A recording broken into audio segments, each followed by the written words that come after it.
今回はエピソード1シリーズの主人公カードである、ガイアールカイザーについてまとめてみました。様々な媒体で活躍する非文明のドラゴンの象徴的存在。今でも根強い人気があり、それゆえに派生カードも多いドラゴン。今回はそんなガイアールについて解説していこうと思います。ぜひ最後までご覧ください。それでは、早速参りましょう。まずは初代ガイアールことガイアールカイザー。このカードは非文明のハンター持ちドラゴンで、サイキッククリーチャーに分類されるクリーチャーの一種です。このサイキッククリーチャーはいわゆる両面カードであり、ゲーム開始時に山札とは別の場所に置いておく必要があります。これを超次元ゾーンというので覚えておきましょう。そして特定の呪文やクリーチャーの効果で、超次元ゾーンからサイキッククリーチャーを出すことができます。余談ですが、この超次元ゾーンに置くカードには、サイキック以外にもドラグハートという種類のカードもあります。ドラグハートの中にはパラレル世界のガイアールである、ガイギンガという存在もいますが、それはまた別の話。さてガイアールカイザーの効果ですが、自前でスピードアタッカーとダブルブレイカーを持っているほか、シールドがブレイクされる際にそのシールドを捨てることで、同じコストを持つサイキッククリーチャーを出すことができます。イメージとしてはストライクバックに近いかもしれません。また、こうして出すクリーチャーはハンターである必要があります。その点にも注意が必要です。そしてこのガイアールカイザーですが、ドラゴニックピッピーというクリーチャーの効果で、ブーストグレン王が同時にいれば3体で合体、覚醒リンクしてガイアール王ドラゴンになることができます。攻撃時にパワー2万5000以下の相手クリーチャーを全破壊し、さらにワールドブレイクをかますことができる代物です。加えて、除去を食らっても3枚のうち1枚をどかせば耐えるので、もう一度そのクリーチャーを出して覚醒リンクすることができます。と、このように超次元ゾーンを積極的に使った効果が、ガイアールカイザーの特徴と言えるでしょう。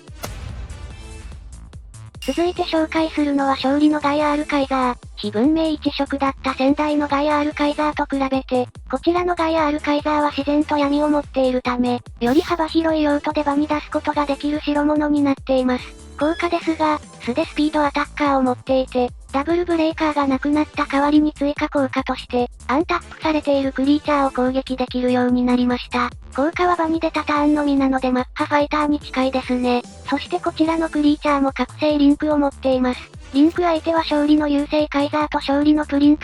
リンクするとユイガドクソンガイアールオレドラゴンになります。効果ですが、こちらはてんこ盛りな効果をしていて、まずスピードアタッカー効果。ガイアールオードラゴンはターン開始時にリンクする仕様のため、ターンをまたぐ関係上もともと召喚酔いには引っかかりませんでした。ガイアールオレドラゴンは場に出たらすぐリンクできるので、召喚酔いに引っかからないようにスピードアタッカーがあります。続いてハンティング、バトル中に場のハンターの数だけ、パワーが1000追加されるという効果になっています。さらにバトルに勝ったらアンタップされ、相手のシールドを2枚ブレイクすることができます。勝利のガイアールカイザーを出したターンにリンクすれば、アンタップキラー効果をオレドラゴンが受け継げるので、そのまま相手を殲滅してシールドを根こそぎ枯らすことができます。さらにそんなことをしなくても素でワールドブレイカー、さらに除去されても1体戻すだけで済む効果も持っています。攻撃も防御もこなすことができるこのカードは非常に強力で、場に出すことができれば大きなアドバンテージを得ることができ、今でもロマン砲として多くの人に親しまれています。余談ですが、サイチェンピッピーに見られる効果の、手札から捨てられた時にガイアールカイザーを出す効果。実はこの効果は名前の一部が完全に一致していればいいので、勝利のガイアールカイザーも問題なく出すことができます。また、同時にエモーショナルハードコアの効果で、ガイアールカイザーを指定されてしまった場合は、勝利のガイアールカイザーも対象内になってしまうので注意です。続いて紹介するのは勝利皇帝ガイアールです。こちらのカードはドラゴンではなくアウトレイジマックスであり、それでいて効果はガイアールオードラゴンに近いものになります。その効果ですが、まず超無限進化といって、進化元はアウトレイジでさえあれば数を問わなくなっています。また、無限ソウルシフトを持ったクリーチャーで、進化元のコストの分だけコストが下がる仕様になっています。その分元のコストは25と非常に高いものになっています。さてそんなガイアールの効果ですが、攻撃時にパワー2万5000以下のクリーチャーをすべて破壊、さらにワールドブレイカーを持っています。ここまで聞くとガイアールオードラゴンと同じ効果に見えますが、実はガイアールがアウトレイジであることで大きな利点が生じます。それがこのカードチームエグザイルアウトレイジの存在です。このカードはアウトレイジがいる時に0コストで打てるカードで、自分のクリーチャー1体にパワーアタッカープラス100万を与えます。そしてガイアール・オードラゴンとガイアールの効果ですが、正確には自身よりパワーが小さいクリーチャーを破壊する効果です。そのためチームエグザイルアウトレイジを唱えることで、ガイアールはパワー100万以下のクリーチャーを全破壊できます。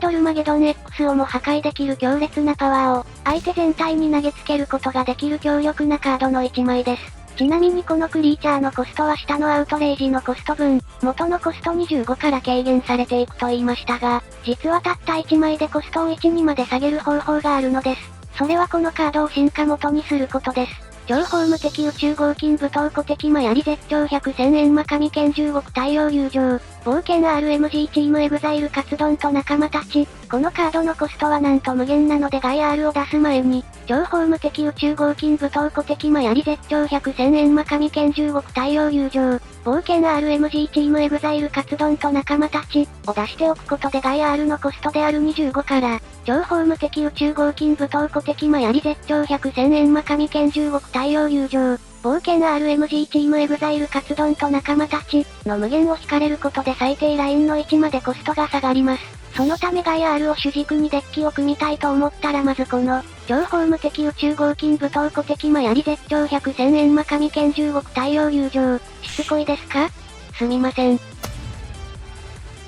続いて紹介するのはガガイアールブランド。往来編にて、バッドブランドがガイアールカイザーの力を継承し、スター進化の能力に目覚めた際の姿がこのカードです。このカードの効果ですが、非常に攻撃的なものになっていて、召喚する際にコストを3下げ、さらにこのターンに、他の日のクリーチャーを召喚していれば、追加で3下げて出し、そうしたらこのターンは強制攻撃する必要があり、なおかつ攻撃の後に破壊されるという性質を持ちます。しかしこのカードは素でダブルブレイカーを持っていて、なおかつスター進化という効果により、場を離れる時に進化元は残るという性質を持っています。しかもこのカードがバトルゾーンを離れた時には、他のクリーチャーを全てアンタップしスピードアタッカーを付与。攻撃順に気をつければ圧倒的な火力を相手に押し付けられます。実際に競技シーンでも頻繁に見かけるデッキの一つで、1ターン目にブレイズクローを召喚、2ターン目に適当な2コストのクリーチャーを出し、ブレイズクローで相手のシールドをブレイク。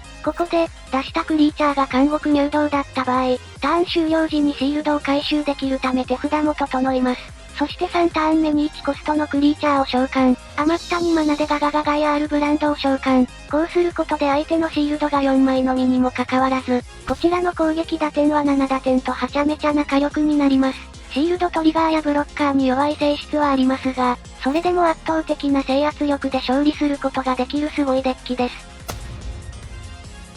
最後に紹介するのは勝利のレジェンドガイアール。名前からお察しの方も多いでしょうが、最高レアリティのレジェンドになった初めてのガイアールです。効果ですが、まずスピードアタッカーとトリプルブレイカー、そして攻撃時にパワー9000以下のクリーチャーを全破壊。さらに相手のクリーチャーがこのクリーチャーに破壊された時、山札から1枚目を表向きにしてそれがドラゴンなら場に出すことができます。相手のクリーチャーを一掃しながら自分はドラゴンを展開できる。その強烈な効果に見入られた人は非常に多いことでしょう。実際にこのカードはドラゴン踏み倒し系のデッキに採用され、特に不死鳥モルトネクストは大いに活躍した1枚でした。とはいえ普通に召喚しようとするとコスト10と非常に重いです。しかし昨今には優勢のガイアッシュカイザーが存在し、10コストは実質6コストになるという異例の値下げセール。このレジェンドガイアールも6コストで場に出たら間違いなく強く、ドラゴンを大量に踏み倒すデッキとして注目を集めています。ちなみにこの優勢のガイアッシュカイザーは、